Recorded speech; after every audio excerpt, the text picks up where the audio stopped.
tal? Bienvenidos a El Mundo que se avecina. Estamos tratando el tema de la comunicación y la nueva evangelización, ¿no? Y lo estamos haciendo con María Solano. ¿Qué tal, María? Buenas, ¿qué tal, Albert? Una semana más. María es doctora en periodismo, es decana, profesora de Ciencias de la Comunicación y Humanidades en San Pablo CEU San Pablo, en Madrid. Por lo tanto, tiene además una amplísima experiencia en medios, pero sobre todo también de dedicación a las familias, bueno, es directora de la revista Hacer Familia, ¿no?, de la editorial Palabra, y por tanto la preocupación que tienes, María, muy importante por los niños, jóvenes, por esa alfabetización digital que tratamos el primer día, y que ahí ya nos anunciabas un poco un término que lo vamos a tratar especialmente en este capítulo dedicado a inmigrantes, nativos y huérfanos digitales, ¿no? Utilizas este término de huérfano digital. Como han pasado unas semanas, yo te pediría, María, si nos vuelves a definir lo que es un inmigrante, un nativo y un huérfano digital. Muy bien. Los términos de inmigrante y nativo digital ya estaban inventados, los utiliza, los crea un pensador que se llama Richard Prensky, entonces es muy interesante si los pensamos en términos de idioma. Aprender un idioma, aprender una nueva lengua. Entonces, los que tenemos, a pesar de nuestra juventud, al ver una cierta edad, nosotros fuimos educados en lengua analógica. Nuestra lengua materna es analógica, que nos hemos adaptado muy bien al digital. De hecho, tenemos una audiencia, seguro que parte de nuestra audiencia comparte con nosotros nuestra juventud, y sin embargo aquí nos está viendo, ¿verdad?, en este canal que tienen las hermanas organizado.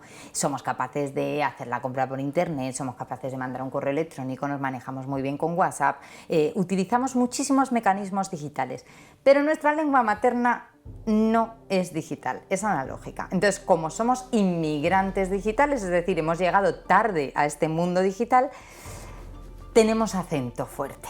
Ya. Tenemos acento. Una buena comparación. Entonces, ese acento se nos nota y hay cosas que hay matices del idioma que no terminamos de entender. Sí. ¿Qué pasa con la siguiente generación? Que son nativos digitales. Ellos han aprendido directamente el lenguaje digital. Es más, para ellos, si alguna vez nuestra audiencia ha tenido oportunidad de referirse a hablar con chicos muy jóvenes o con niños pequeños respecto a ¿por qué pasas tantas horas en el teléfono? ¿Por qué no lees un libro? Mamá, estoy leyendo un libro. Claro, pero si estás leyendo en el teléfono, eso no es un libro. Si eso es un libro, es que para ellos no hay una diferencia, hay un continuo, ¿no?, entre lo digital y lo analógico, porque es el mundo tal y como lo han conocido, su realidad es esa. Correcto. Entonces, tienen ese lenguaje sin acento, son nativos, tienen lenguaje sin acento.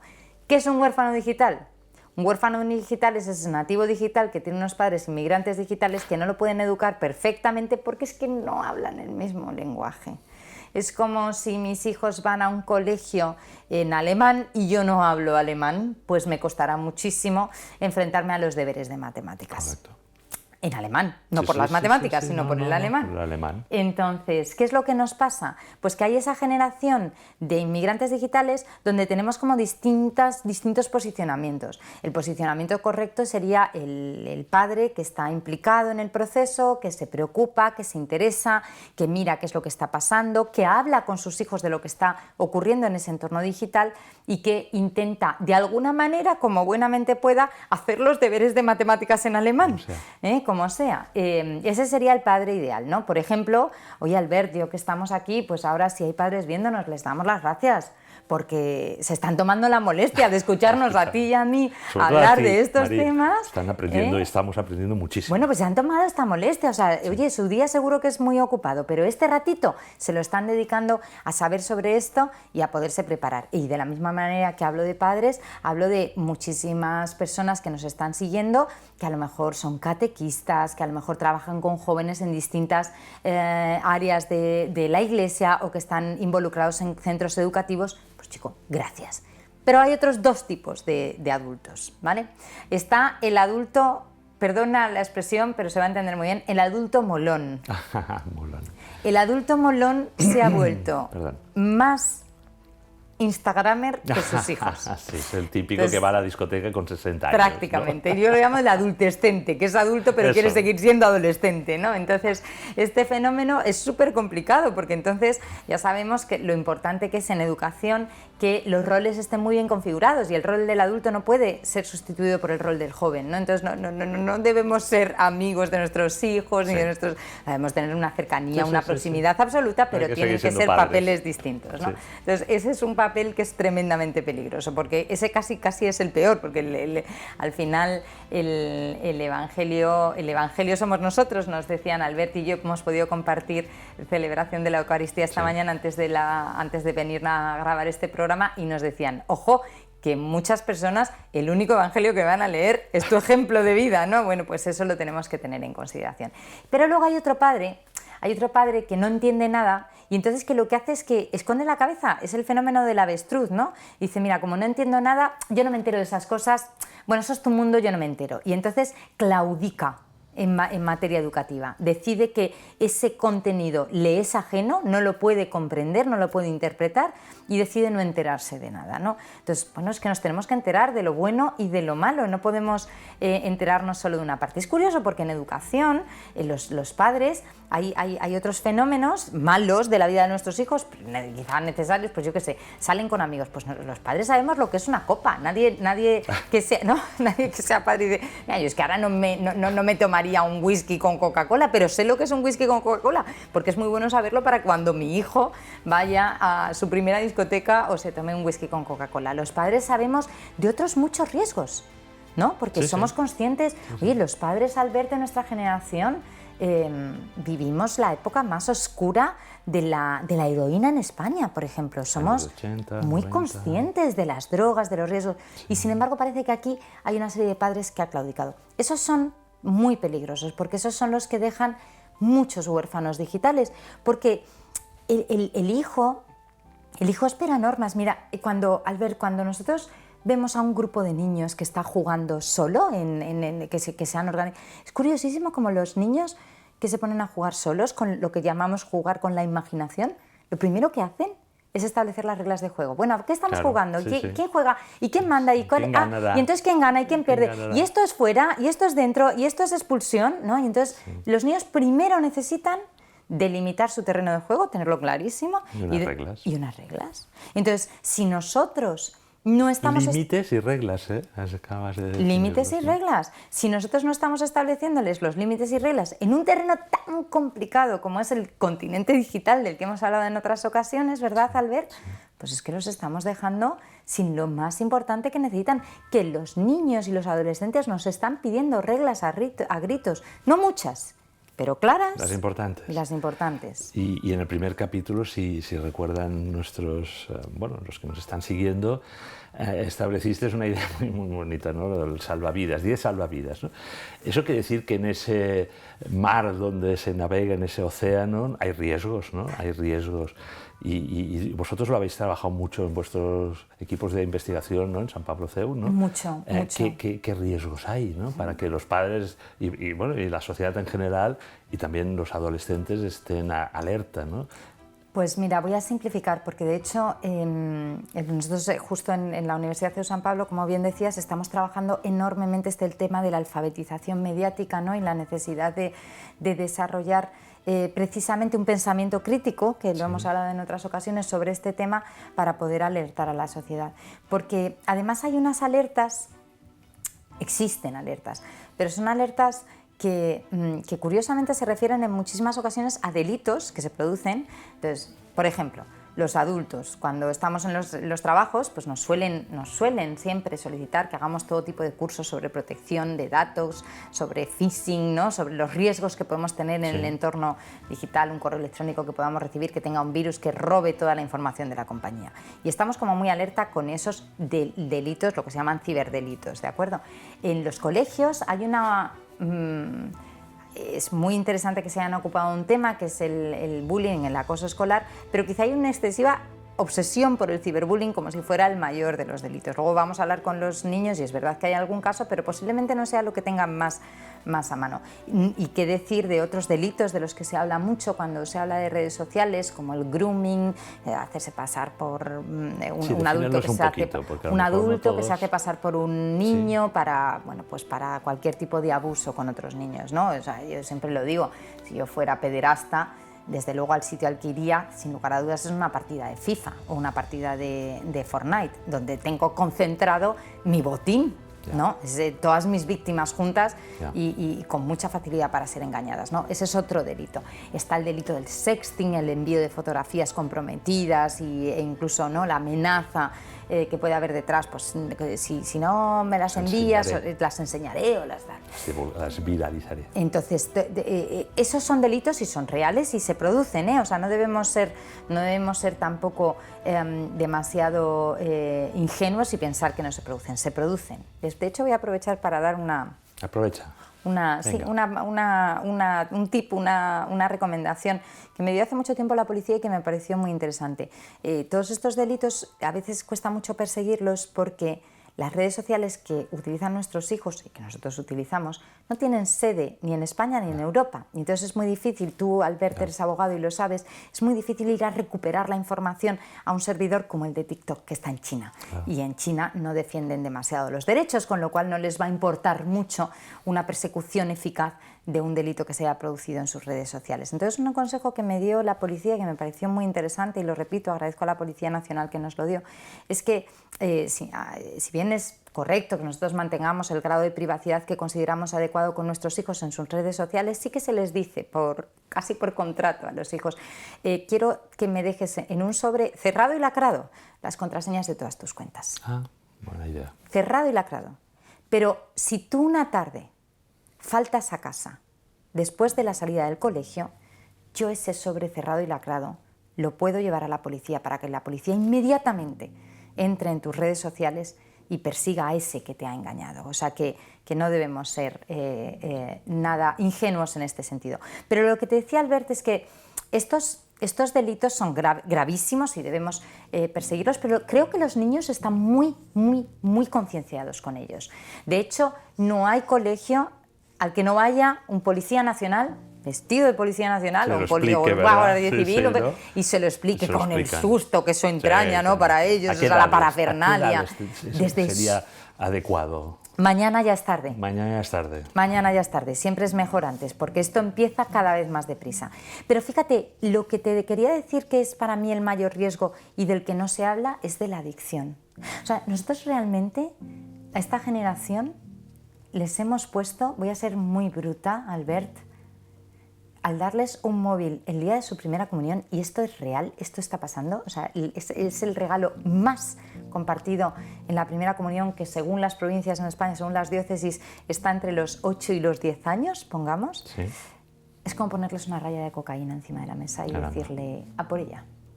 A por ella. ¿Tan radical? Tan radical, tan radical. Es como una raya de cocaína. ¿Por qué? Porque los que han pensado tanto el hardware como el software, tanto los dispositivos como lo que contienen los dispositivos, los que lo han pensado porque saben que ganan más dinero cuanto más tiempo pasemos dentro. Y lo que hacen es darnos todo tipo de contenidos para que estemos contentos. Saben para estar enganchados. Estar enganchados. Nos conocen perfectamente, saben perfectamente qué nos interesa más, saben perfectamente a qué horas acudimos más a nuestro teléfono, saben qué mensajes, qué pop-ups en nuestra pantalla llaman más nuestra atención, saben nuestros gustos, saben nuestros intereses. Entonces, todos esos elementos que configuran lo que se llama el Big Data, ¿no? Todos esos elementos hacen que filtrados por un algoritmo, consigan captar mejor nuestra atención. Baste poner unos ejemplos que los que nos acompañan, que posiblemente serán en su mayoría personas adultas como nosotros, van a entender muy bien. Uno busca unas botas de montaña porque se va a ir al Camino de Santiago, y entonces hace unas búsquedas en internet y durante semanas y semanas está recibiendo mensajes de botas de montaña del Camino de Santiago. Todos nos ha pasado esto, sí. O yo qué sé, uno va habitualmente al trabajo en coche y según conecta el teléfono le dice, ¿quiere usted ir al trabajo? Pues no, hoy no voy a ir al trabajo. El teléfono está adquiriendo ya una serie de datos que parecen anecdóticos, pero que realmente tienen mucha importancia, porque si me acaban de poder vender unas botas de montaña, puede que me puedan vender unos palos. Una idea, Entonces esto lo estamos poniendo en el plano buenista, pero si lo llevamos a otros planos más negativos, pues se nos complica la historia. Pero entonces, María, bueno, hay autoras y autores, ¿no?, que son muy radicales, ¿no?, sin dar nombres, pero nos plantea casi una opción Amish a las familias, ¿no?, decir, oye, no solo retrasar el móvil hasta... ¿Qué edad tú considerarías? Ahora lo hablamos. Exacto, pero difícil. No solo esto, sino 0. Esa opción, pero además son, bueno, autores que tienen renombre, sí, buenísimos, que lo hacen a conciencia, muchos de ellos cristianos, ¿no?, que plantean pues que no se puede negociar, ¿no?, con las tecnologías. Entramos en un terreno embarrado. Por supuestísimo es muy respetable la opción del consumo 0. Pero es cierto... O del decrecimiento incluso aplicado a esto, ¿no? Es decir...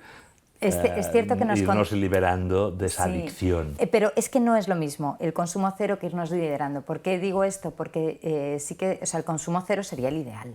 Por supuesto que sería el ideal. Pero entonces es volver a lo analógico, a ser ¿no? Ya inmigrantes. Por lo menos en los niños, ¿no? O sea, que sería, desde luego ¿Niños sería... hasta dónde llega la edad pues de niño? Todo lo que se pueda mantener. De hecho, hay muchísimos centros educativos en los que, por ejemplo, está terminantemente prohibido tener el móvil en el centro educativo. Sí, sí. Pueden llegar a tener una tablet, un ordenador, pero no un móvil. O sea que, oye, pues es muy llevadero, está fenomenal, no hay ningún problema. O sea, yo cuanto más mejor. Pero sí que es cierto que a mí me da miedo las propuestas que son tremendamente radicales y que dicen no se debe dejar nada, por dos motivos. El primero, porque nos hace sentir culpables. Quiero decir, que es que nosotros a lo mejor tenemos alguna necesidad, por lo que sea, pues porque el colegio que está más cercano a nuestra casa es un colegio que ha decidido implementar un modelo educativo que incluye el uso de portátiles en las aulas. ¿Debe usted buscar un colegio que no tenga portátiles en las aulas? Mire, es que yo vivo muy lejos y realmente otro colegio pues desorganizaría totalmente a mi familia y sería muy complicado utilizarlo, y por otro lado hay otras muchas cosas de este colegio que me entusiasman, aunque quizá esta la veo con recelo, ¿no? O sea, que en ocasiones, o por ejemplo, voy a poner un ejemplo que es muy típico, cada vez me lo cuenta más gente, respecto a la edad del móvil. Dos elementos que son claros. O sea, la edad del móvil, pues cuanto más tarde mejor, todo lo que se pueda estirar, que se estire, ¿no?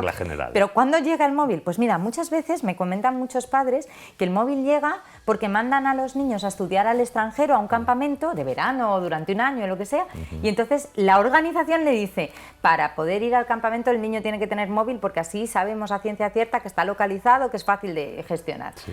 Otro caso, Albert, durísimo. Cantidad de niños de familias divorciadas, claro, que tienen un móvil en su más tierna infancia para que así el padre o la madre pueda llamar directamente al niño y no tenga que llamar a través de su expareja. Al final es cierto que vivimos en la sociedad en la que vivimos. Entonces te decía que había varios riesgos, ¿no? El riesgo de que realmente hagamos sentir culpables a las familias que están permitiendo que sus hijos usen tecnología, porque es que realmente la situación es muy complicada. De hecho, Albert, lo que nos ha cambiado un poco el paso ha sido la pandemia. Es que todos los niños de repente tuvieron que adaptarse a la enseñanza online, que menos mal que hubo enseñanza online, menos mal que la hubo, pero ciertamente no contábamos con esa regresión, ¿no?, que hizo que muchos niños demasiado pequeños empezaran a utilizar dispositivos. Y todos nos hemos encontrado con esa situación muy violenta como padres, en las que entramos en una habitación. ¿Qué estás haciendo? Estoy estudiando. ¿Y yo cómo sé que estás estudiando? Es muy difícil, tampoco puedes estar fiscalizando constantemente a los hijos o no fiarte de ellos, porque parte de la confianza está basada en ese... ¿Eres partidaria de dar libertad un poco y responsabilidad, no sé qué edades, ahora que comentabas lo de el buen uso, ¿no?, de esos dispositivos, o de establecer cortafuegos, controles parentales, no sé qué, ¿no? Es decir, ¿qué te parece a ti? Bueno, ¿qué consejo nos das? A ver, de hecho, yo creo que la clave está en enseñar a hacer un buen uso, es decir... Pero sin entonces poner Poniendo normas. No normas, sino bueno, algún tipo de programa que... A ver, los programas parentales tienen dos problemas. Os voy a contar mi caso particular.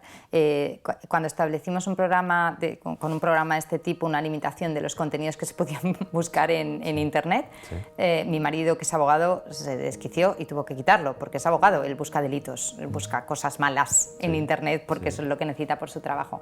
Pero sobre todo es que los niños son listísimos en este sentido, y siempre hay un tutorial de YouTube capaz de decirles cómo saltarse el control parental. Los controles parentales están muy bien cuando los niños son muy pequeños, pero no tanto porque ellos vayan a buscar, que no lo van a hacer porque todavía tienen esa candidez, esa ingenuidad del niño muy pequeño, como para evitar que se lo den, ¿no? Estamos hablando, por ejemplo, de pornografía. De claro, que un niño busque, haga una búsqueda de eso y que le aparezca una cosa que no es. Que es verdad que en ese sentido de decir que las redes son bastante cuidadosas, ¿eh? O sea, no es tan fácil, hay que tener una cierta inquietud por llegar a un contenido negativo, o sea, no es tan fácil que al niño de 3 años le aparezca algo que no es, ¿no? Pero bueno, dicho esto, son muy útiles en etapas muy tempranas. A partir de los 10, 12 años, que empiezan ya ellos a tener esa necesidad de búsqueda y tal, el control parental tiene muy pocas posibilidades de éxito porque ellos son más listos que el control parental. Y como digo yo en una expresión un poquito bromista, es que hasta los árboles tienen wifi. Quiero decir que si antes todo el control de lo que pasaba por Internet estaba en nuestro módem, pero si es que salen a la calle y en la parada del autobús les están regalando el wifi desde un árbol, literal. Casi a lo mejor es un incentivo, ¿no? Esa censura o ese control, ¿no? Ya la expresión no se le puede poner puertas al campo para el entorno digital es absolutamente válida, no se le puede poner puertas. Pero bueno, en estas adicciones y todo ese entramado de riesgos, pues claro, hay grandes riesgos, ¿no, María? Los hay, pero tú tienes que pensar, Albert, que al final, ¿te acuerdas cuando comentábamos hace un rato el terreno de juego y que cómo necesitan los niños tener un terreno de juego? Si nosotros les damos unas normas de terreno de juego básico, controlamos la adicción. A ver, hay una adicción muy fuerte que es muy difícil de quitarse, que es la adicción al chocolate. El chocolate genera mucha adicción. O sea, el chocolatero de verdad lo pasa mal cuando no puede comer chocolate, ¿no? Yo fumaba. Tengo que confesarlo en antena. Te iba a poner ese ejemplo. Sí, claro. yo fumaba y te lo confieso en antena, fumaba. Y entonces prometí a mi padre que dejaría de fumar y cumplí mi promesa y dejé de fumar. ¿Tomando chocolate? No me costó mucho, pero en una ocasión intenté dejar de comer chocolate y me costó mucho más, ¿vale? ¿Ah, sí? Y sin embargo, en las casas uno no tiene un temor horrible a que los niños se atiborren a chocolate. No sé cómo decirte, puede que haya un poco de chocolate o que un día haya una tarta de chocolate y que disfrutemos mucho del día que hay chocolate o helados o un dulce muy especial o un día en el que está permitida la Coca-Cola. La clave está en que esos elementos que sabemos que generan objetivamente adicción, nosotros los utilizamos de manera limitada y los niños lo saben y lo aceptan. O sea, en una casa en la que no se toma Coca-Cola más que en los cumpleaños, por ejemplo, ningún niño va a llegar un martes a pedirle a su madre un vaso de Coca-Cola a las 5 de la tarde. No lo va a hacer porque tiene interiorizada la norma de no se consume Coca-Cola entre semana, nada más que está reservado para los días de fiesta. Bueno, pues hagamos lo mismo con la tecnología. Si la tecnología tiene límites muy claros, nosotros limitamos lo que puede pasar. ¿Y cuáles son los límites muy claros? Pues entramos en casa y tenemos un aparcamiento de móviles, ¿vale? ¿Por qué les hemos dejado llevar móvil? Pues a lo mejor la madre se siente más tranquila porque el niño tiene que viajar en autobús para volver del colegio y así sabe seguro que si le pasa algo llama. O a lo mejor tiene que recoger a sus hermanos pequeños. Ese es un uso razonable, pero cuando llegamos a casa lo dejamos. ¿Cuándo te lo dejo? Te lo dejo solo, por poner un ejemplo. Te lo dejo solo de 8:30 a 9 para que descanses un rato antes de la hora de la cena. El niño tiene interiorizado que así corra con los deberes, o el adolescente, no va a tener el móvil, porque es que es de 8:30 a 9, entonces es solo ese rato, como la Coca-Cola en el día de fiesta. Está prohibido tener el móvil dentro de la habitación. Mamá, es que tengo despertador, te compro uno. Te compro un despertador, no te preocupes. Si ese es el problema, te compro un despertador. Una máquina de hacer fotografías. Al final, Albert, hay otros elementos en nuestra vida que podrían llegar a conducirnos a una adicción. ¿Y por qué no nos conducen a una adicción? ¿Por qué no nos obsesionamos? Porque tenemos muy claro cuáles son los límites y no se toma Coca-Cola a diario. Y entonces eso mismo es lo que tenemos que conseguir hacer con estos huérfanos digitales, decirles, mirad chicos, que yo entiendo que, por ejemplo, para quedar con vuestros amigos necesitáis el móvil, pero podéis quedar de 8:30 a 9. El resto del tiempo estaréis con otras actividades. Límites, unas reglas claras y fortaleza para mantenerlas, ¿no? Porque a veces somos los padres los que flaqueamos, ¿no? en esa fortaleza, ¿no? Bueno, nos hemos centrado en este capítulo bastante, ¿no? En el tema de los riesgos, la adicción, ¿no? A estas pantallas, a estos móviles, pero volviendo en general a los medios de comunicación, ¿no? Y nos quedan, yo creo, como unos 2 o 3 minutillos y me parece que nos vamos a quedar cortos, ¿no? Y te lo anuncio porque excepcionalmente creo que en este bloque, en lugar de 7, vamos a incorporar un nuevo capítulo. A ver qué te parece. Venga, no, vamos a por porque me lo has sugerido tú a lo largo de la conversación, ¿no? Dices, hombre, es que hay grandes riesgos para la persona, ¿no? En los medios de comunicación y eso lleva ¿a qué lleva? Al suicidio. Al suicidio, a los problemas de salud mental que están siendo catastróficos, Albert. Eso hay que abordarlo. Hay que abordarlo, por tanto... Así que te agradezco que te hayas atrevido a hacer un capítulo más. Voy a abusar de tu generosidad. O sea, una pincelada en 1 minuto para casi para enlazar con, ya digo, si me lo permites, un capítulo más. Generación de cristal. Son transparentes y todo lo muestran al exterior. Se creen muy duros, pero en realidad, con un golpe, se quiebran. Se quiebran. Y eso tiene mucho que ver con los medios de comunicación. Absolutamente, absolutamente relacionado. Podemos hablar de temas tan gordos como cómo no se está abordando correctamente el problema del suicidio, cómo se están haciendo lecturas distintas de los problemas de autoestima, cómo no se está tratando adecuadamente los problemas de los trastornos de alimentación, muy frecuentes, particularmente en las chicas. Muchísimo de lo que hablar, Pues, Albert. María, me parece que hay que abordarlo en un nuevo capítulo. No estaba previsto en el guión, además normalmente estos bloques son 7, pero lo vamos a abordar, Venga. porque me parece que es muy, muy importante y tú pues, nos puedes dar mucha luz. Pues nada, te emplazo a que la próxima semana tratemos estos temas, Venga. los grandes riesgos y cuál es el papel de los medios de comunicación en ellos, ¿no? Cuenta con ello. Muchísimas gracias. Te lo agradezco mucho. Gracias.